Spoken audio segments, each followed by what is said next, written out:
ውድ የዚህ ቪዲዮ ተመልካቾች እንደምን አላችሁ? ይህ ኤዋይዲ ላይፍ ፔጅስ ዩቲዩብ ቻናል ነው።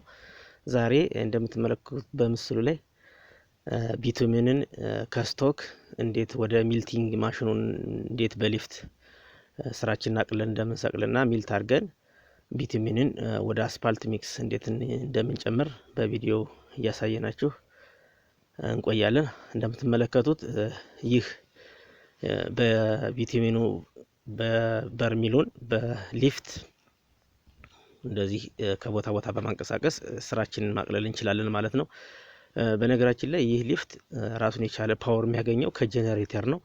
ጄነሬተሩ ያው ጉልበቱን ወደ ዲናሞ ይልካል። ዲናሞ ደግሞ ይሄን ሊፍት የሚያንቀሳቅስ ፓወር ይሰጣልናል።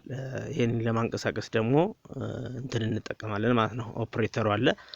እነዚህ የምትመለከቷቸው ልክ በሊፍቱ እንዴት በርሚሉን ማሰር እንደሚችሉ እንደምታዩት አሁን ትራንስፖርት እያደረጉ ነው። ቀጥታ ትራንስፖርት ያደርጉታል።